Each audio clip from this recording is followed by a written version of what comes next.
Bueno, estamos ya en generativismo, ya nos queda menos, nos quedan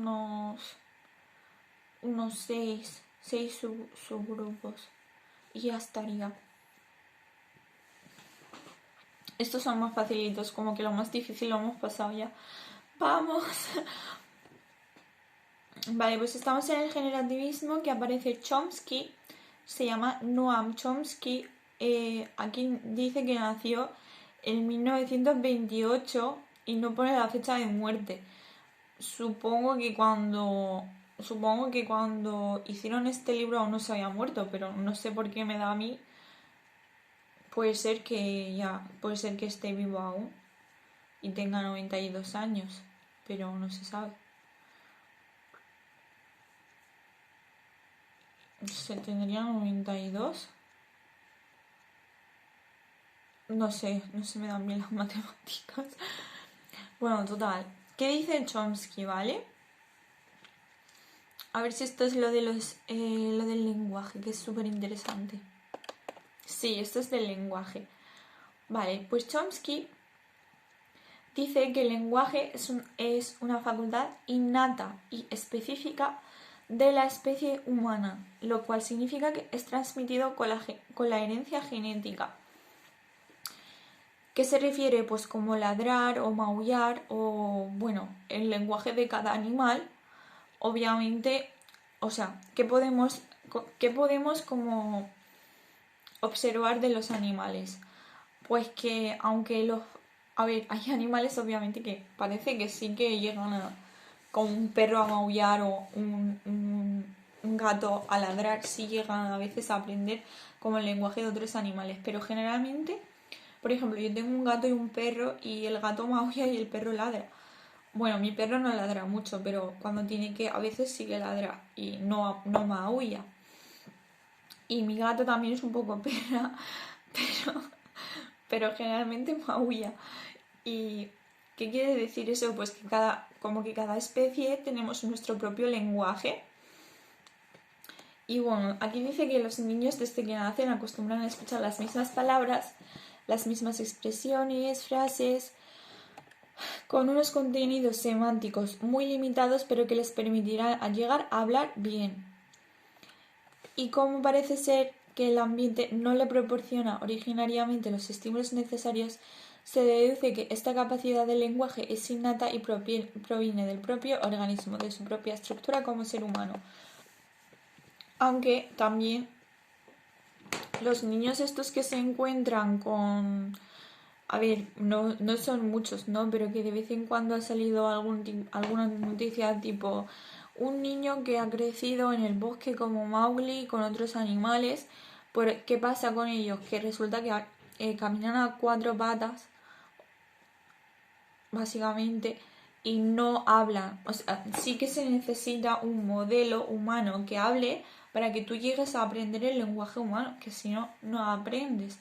Y necesitas un modelo humano que camine con las dos piernas, porque si tienes un modelo que camina a cuatro, pues tú no llegas a caminar a dos con tus dos piernas, sino también te ayudas de los brazos, ¿no?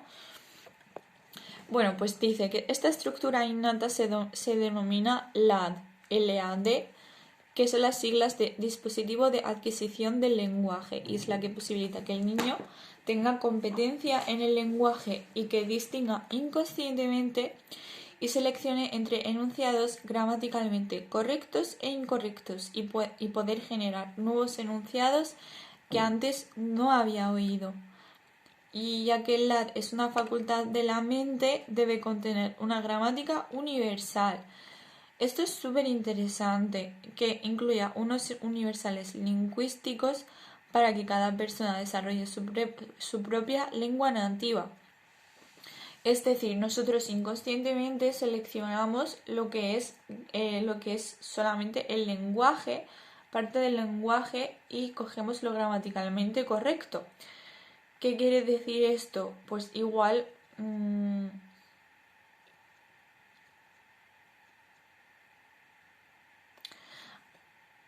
no sé cómo explicarlo, pero por ejemplo, la madre va y se tropieza y dice ¡ay!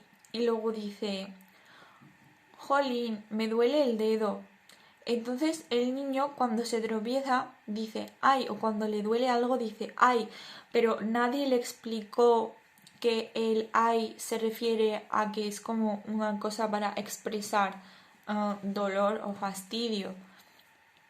Como que su mente innatamente lo distingue y no...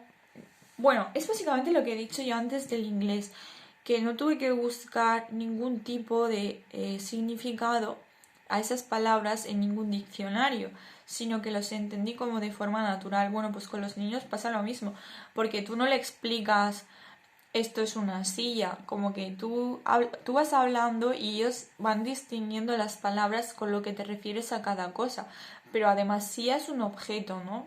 Que sí que lo puedes señalar, pero generalmente no puedes llegar a señalar todas las palabras, no puedes explicar eso como señalar como tal cual, como verbo, no le puedes explicar eso a un bebé, pero como que el bebé eso va aprendiendo palabras que tú no le has llegado a mostrar visualmente y bueno, pues eso sería como una cualidad innata para no enrollarme más. Y eso que cada persona aprende su propio lenguaje nativo. Y eso sería como universales lingüísticos, ¿no? Que tienen como todos los lenguajes tienen un universal lingüístico.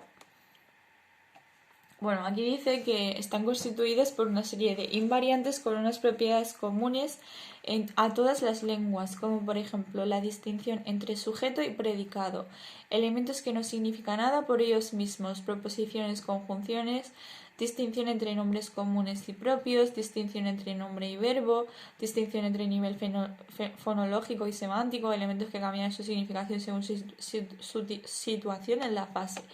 Pronombres demostrativos o personales, adverbios, etc. Que es lo que acabo de explicar, que tú sí le puedes llegar a señalarle la silla, pero no le puedes explicar palabra por todo lo que le dices. Pero como que el bebé sí que lo recibe y lo puede llegar a clasificar. Es súper interesante y bonito, esto a mí me gusta. Bla, bla, bla. Y de todas maneras, esta capacidad humana innata genéticamente determinada, como es la gramática universal, necesita del entorno social para poder cristalizar y convertirse en la gramática particular de una lengua concreta. Interaccionismo moderado. Llegamos ya al tercer subgrupo. Empezamos con cognitivismo. Tenemos a Jean Piaget.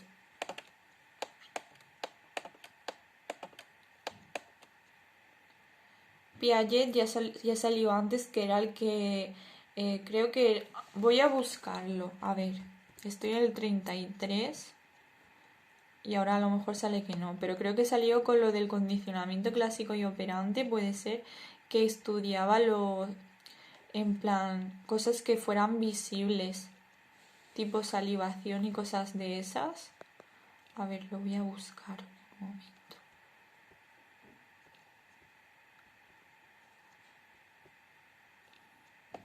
A ver.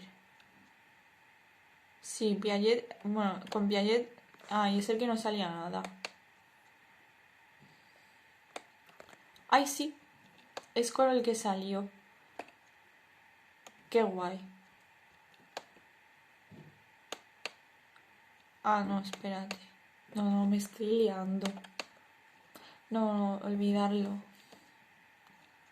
No salió con eso. No, ese era Watson. Sí, vale. Watson era el que estudiaba, sí, lo de las glándulas y los tejidos.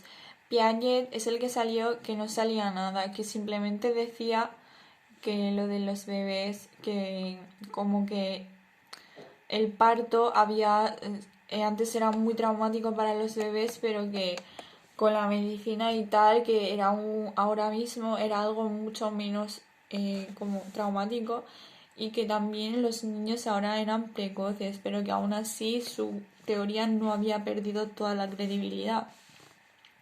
Bueno, pues aquí dice en el cognitivismo que Jean Piaget, que nació en 1896 y se murió en 1980, sí que vivían estos tíos mucho tiempo, que eran biólogo y zoólogo, lo cual probablemente influyó en sus investigaciones y en los resultados. y se interesa cómo el ser humano obtiene conocimientos, cómo accede a ellos y cómo los va acumulando. Habla de desarrollo y se refiere al desarrollo de la inteligencia o el desarrollo de sus funciones cognitivas. De acuerdo con la propuesta de Darwin, según la cual para que un organismo sobreviva debe de ser capaz de adaptarse. Ay, sí, que era esto lo que iba a decir, pero luego no quería decirlo porque no estaba segura. Debe ser capaz de adaptarse a los cambios que se producen en su medio y considera la inteligencia como la capacidad de adaptación. Y son inteligentes aquellos seres y organismos que sobreviven a pesar de los cambios que se producen en su entorno. Y que desde el mismo momento de su nacimiento el ser humano tiene que ajustar y coordinar sus funciones fisiológicas, respiración, temperatura, excreciones, etc., para poder sobrevivir en el nuevo medio, y cuando está físicamente preparado es lanzado al mundo a través del nacimiento, que es un cambio brusco, casi repentino, y solo sobrevivirá si su organismo es capaz de adaptarse a la nueva situación. Es decir, estar en un espacio gaseoso y alimentado exteriormente. Y Piaget despliega toda una teoría del desarrollo de las funciones cognitivas en la persona cuando pasa de una estructura dada a una estructura de ámbito superior y de esta a su vez a otra de ámbito superior. Y estas 4 estructuras reciben el nombre de estadios. Dios, ya hemos empezado con los estadios, que es una puta locura. Y básicamente es un lío y no me gusta nada. Bueno.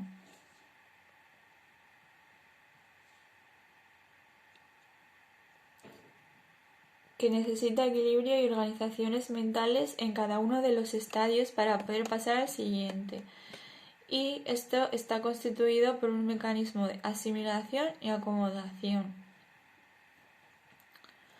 Vamos, que incorporas elementos externos a tu mente, lo asimilas, lo acomodas y se produce la reorganización, que está sujeta a la acomodación. Que es lo que dije antes con lo del procesamiento de la información, que eso es un proceso que siempre tiene que pasar cuando estudiamos algo. Primero lo tienes que asimilar y después se acomoda en tu cerebro y se reorganiza. Y una vez que se acomode, como que eres capaz de relacionar eso que has estudiado con otras cosas. Porque si no lo asimilas no puedes llegar a relacionarlo. Sí, pero como que no es un aprendizaje significativo, como que al poco tiempo se te olvida. Pero si lo has estudiado bien, es una cosa que lo vas a recordar como el resto de tu vida, porque ya lo tienes en tu cerebro bien sujetado. Bla, bla, bla.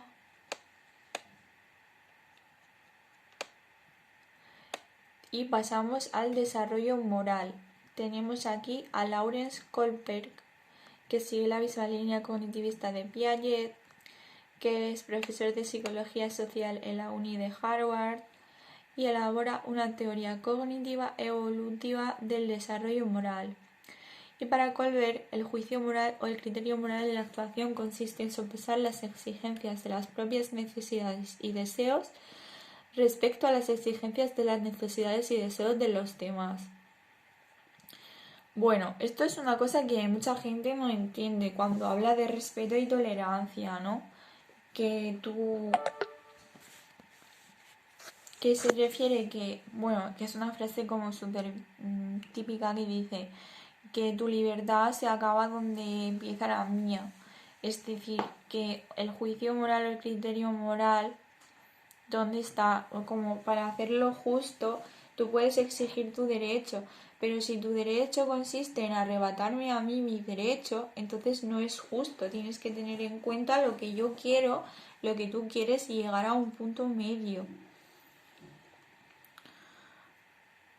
Por ello, hay un paralelismo entre el desarrollo cognitivo y el desarrollo moral, entre el razonamiento intelectual y el razonamiento moral, existiendo unas correspondencias entre los estadios del desarrollo cognitivo piagetianos y los estadios del desarrollo estadios de desarrollo moral que él plantea.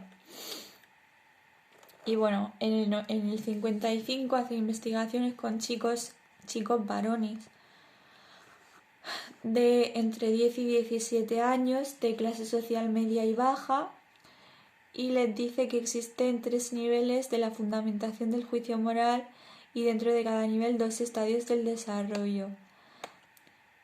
La diferencia entre lo que es un nivel y un estadio radica en que los estadios se contemplan los criterios por los que un individuo actúa, ejercita su juicio moral, y los niveles están en la posición o perspectiva de las normas y expectativas sociales desde la cual el individuo razona moralmente.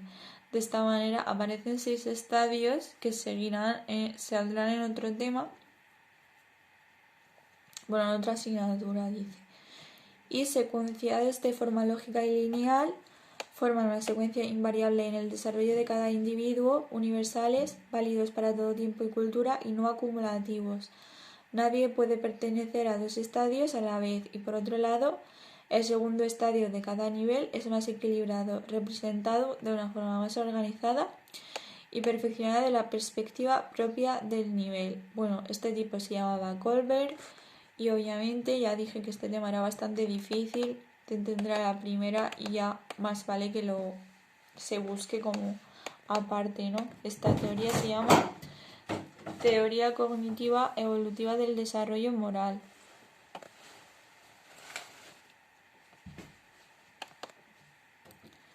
Y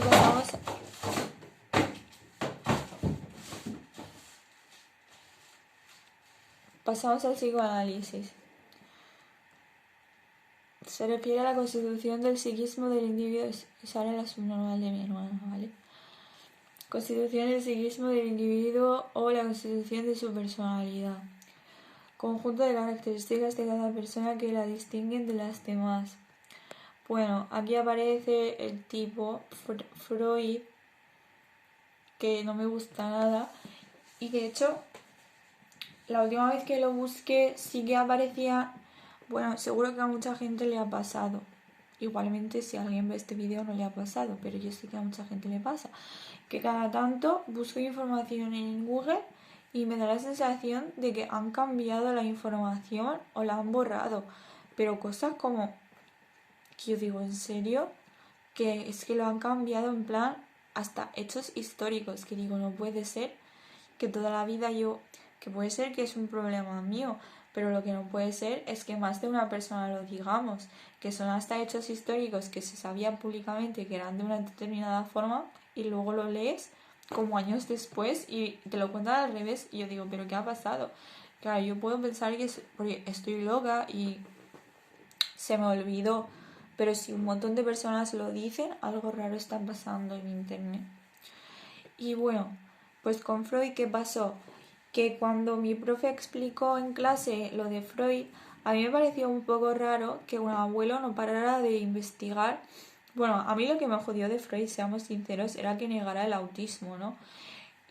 Pero aparte de eso, yo pues intenté darle una oportunidad, pero me pareció súper raro que un abuelo estuviera súper como, no sé, como que estaba muy, no sé cómo decirlo, muy fijado con el tema psicosexual de los niños.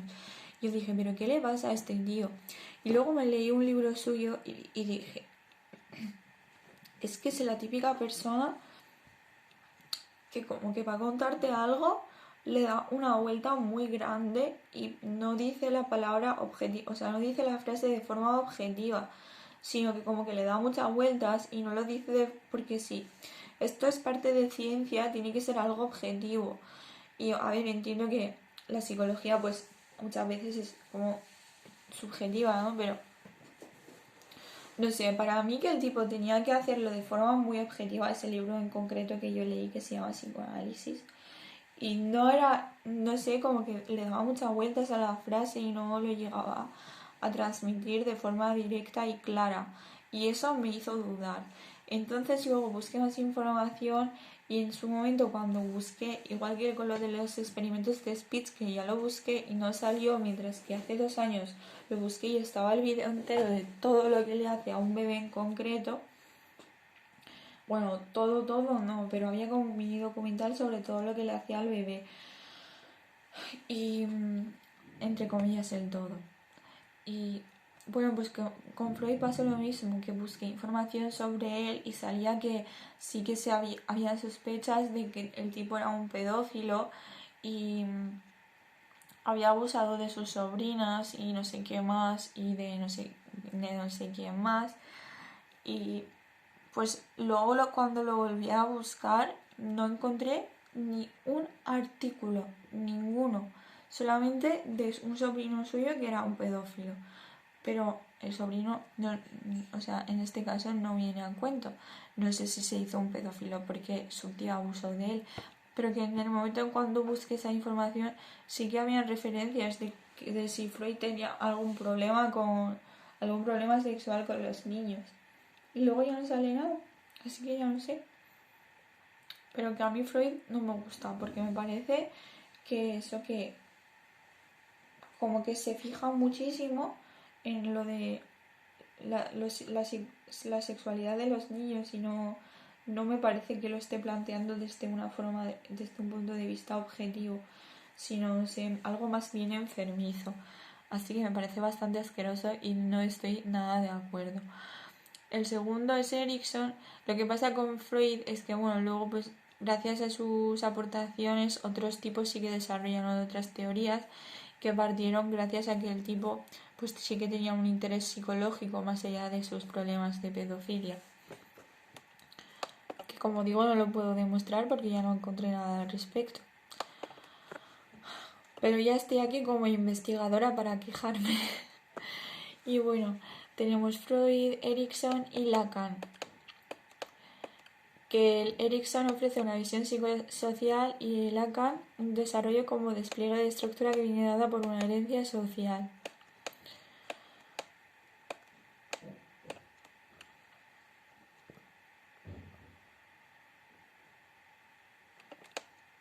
Que Freud dice que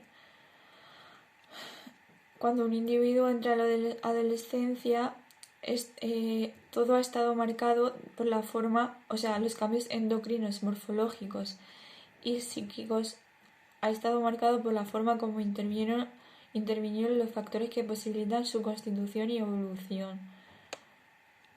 Estos factores son ambientales e innatos. Es que me parece muy raro, sinceramente, un abuelo obsesionado con la conducta sexual de los niños. Muy raro me parece. Y cuesta separados en las explicaciones teóricas que da Freud de cómo se constituye la psique humana y cómo se despliegan las tendencias pulsionales en las etapas evolutivas atraviesas en su desarrollo.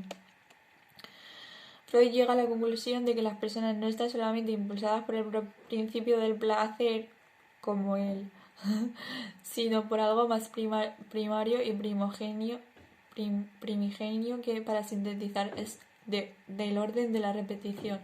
Una repetición donde la pulsión se pone en juego. ¿A qué se refiere a esto? Pues por ejemplo,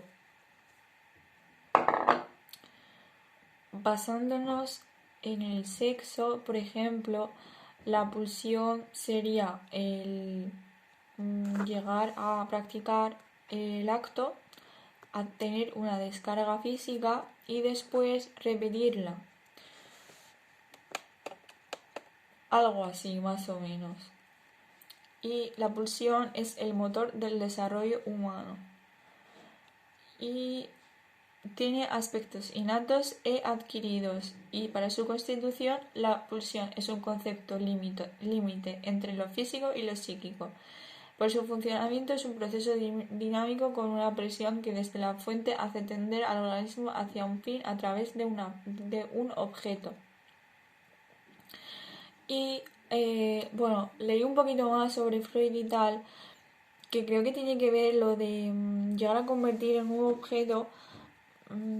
Por ejemplo, el problema de los pedófilos, que esta pulsión esta fijación hacia un objeto sería, por ejemplo, hacia un niño, que lo convierte en un objeto sexual. Claro, es que es muy heavy hablar de esto, pero literalmente es de lo que hablaba Freud, del sexo y de niños. Así que sí, suena muy heavy, pero es lo que hay. Y yo creo que sinceramente deberían investigar más a fondo qué problemas tenía, psicoanalizar al puto Freud, qué problema tenía con los niños, ¿sabes? Y me parece muy fuerte que estas teorías inhumanas que se... Pero bueno, pero es que eso es lo peor, que se estudian como no se llega, como que se estudian parcialmente, no se llega a decir los experimentos horribles que hicieron, ni se llega a analizar a estas personas en sí. Es decir, pues yo soy un asesino y hago una teoría de puta madre sobre los asesinos y me incluyen como una... No sé, me incluyen eso como un investigador que ha desarrollado una teoría de puta madre, pero te ocultan la parte de la que lo investigué porque resulta que soy un asesino, ¿sabes? Y no sé, me parece feo, en plan, ¿cuánta credibilidad tendría si en un principio ponemos o sea, si en un principio decimos que este tío es un asesino, si ha desarrollado esta teoría, pero ¿en base a qué? Pues que eso que ha matado a Peña. Y no, o sea, claro, tiene una visión parcial. No todas las personas son así. Entonces, ¿qué pasa? Que si Freud dijo eso de no sé qué, de la sexualidad y bla, bla, bla, es porque era un pedófilo. Digo yo, no lo sé. No hay ninguna, al parecer no hay, por lo menos no en Google. No, joder, ¿cómo decirlo? Que no hay no se puede demostrar que lo que yo estoy diciendo sea cierto. Pero es que odio a Freud. Porque yo estoy convencida de que era un pedófilo. Y bueno, constató la plasticidad de las pulsiones de los humanos. Es que es ofensivo todo lo que dice, la cual les permite fácilmente cambiar de objeto y de fin, y ellos las diferencia casi absolutamente de los instintos de los animales.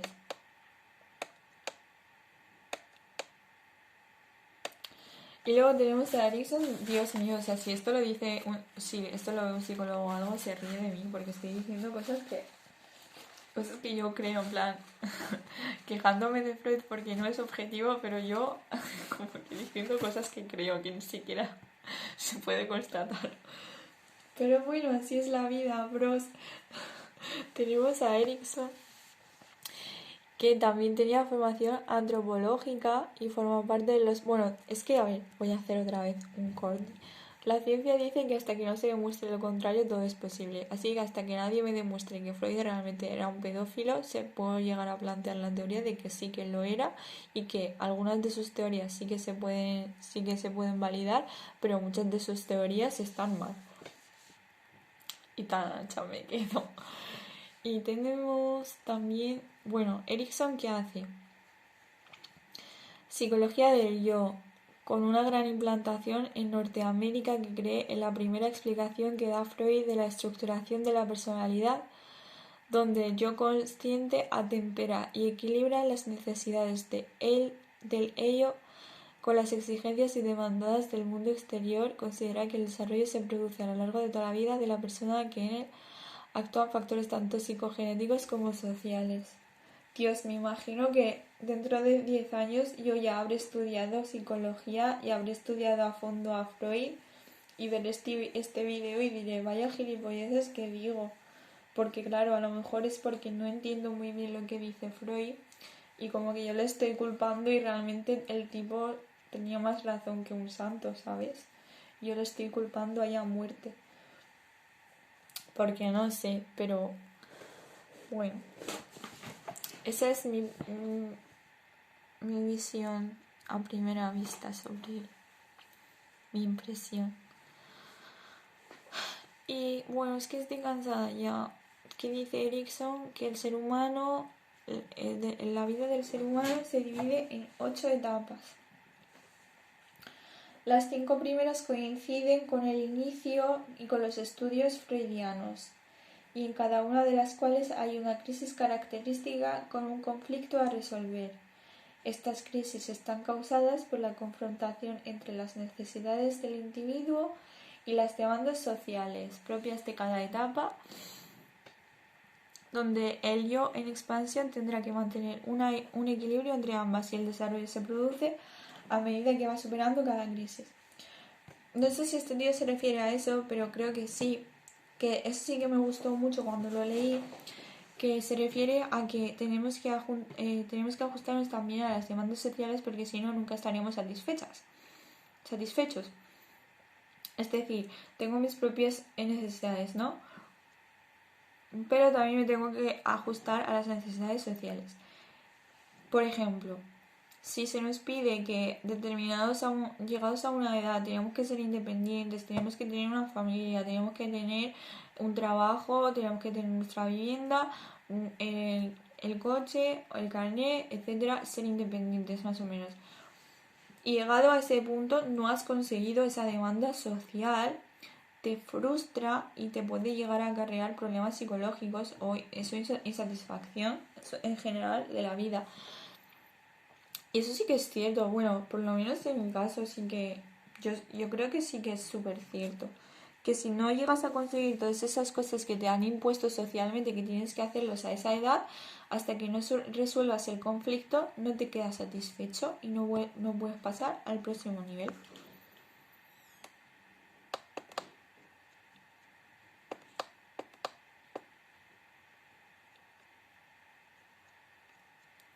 Y que las crisis no son como algo negativo o positivo, sino algo necesario para que se produzca el desarrollo. Después tenemos a Jacques Marie Émile Lacan. Yo pensaba que era una chica, pero no, es un chico. Porque aquí no les gustaba mucho a las chicas en esta época y las marginaban. Entonces todos los que salen son hombres. A ver, creía que era una chica porque se llama Jacques Marie Émile. Y yo qué sé, pues es nombre de chica, ¿no? Bueno, pues es un psiquiatra y psicoanalista francés. Y propugnó la vuelta a los textos originales de Freud, donde una parte del yo es inconsciente. Y desde esta perspectiva no se concibe el desarrollo de la persona como una serie de etapas y estadios con unos ritmos cronológicos fijos que siempre se han de cumplir. Se considera la particularidad propia de cada individuo cuyo desarrollo se produce porque previamente está anticipado en una estructura dada.